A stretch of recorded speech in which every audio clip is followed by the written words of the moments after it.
தேர்தல் நடந்தால் தாவேகா வெற்றி பெறுவதற்கான சாத்தியங்கள் மிக அதிகம். அப்பவும் ஒருத்தர் பெரும் போட்டியா இருப்பாரு சார். யாருப்பா? எங்க அண்ணன் சீமான் அவர்கள் தான். நேற்று மேடையில் பேசுன பாத்தீங்களா இல்லையா? இன்னுமா நம்பிக்கிட்டு இருக்கிற? பாரதிராஜா அவர்கள் 30வது நாள் நிகழ்ச்சிக்கு போனாராம். அவங்க அப்பா வயசுல இருக்க ஒருத்தர். முன்னாடி நடந்ததுலேயே 50 பேரோட போவீங்க நாங்க எதிர்பார்த்தோம். வர இடைத்தேர்தல அது விட்டுறாதீங்கன்னே, போயிருங்க, அது சாதாரணமா போக கூடாது, சிரிச்ச முகத்தோட போகணுமே அப்படின்னு சொல்லியிருக்காங்களா. அப்பா இறந்துட்டாரு. 30ஆம் நாள் காரியம்.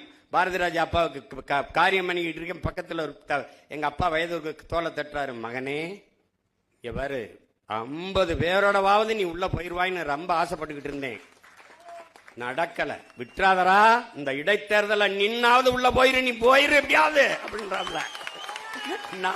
நான் உறுதியா போயிடுறேன்ப்பா, உறுதியா போயிடுறேன்ப்பான்னு சிரிக்கும் போது பின்னாடி இந்த சிரிப்போட போகணும், நீ இந்த சிரிப்போட போகணும்டா, நீ போயிடுறா. அம்பாசமுத்திரத்தில் பொது வேட்பாளராக நிற்கிறதுக்கு நான் ரெடி அப்படின்னு தன்னைத்தானே அந்த மேடையில் ஏலம் விட்டுக் கொள்வதைத்தான் அப்படி உணர்த்தி இருக்கிறார் அதிபர். வேற ஒன்றும் இல்லை.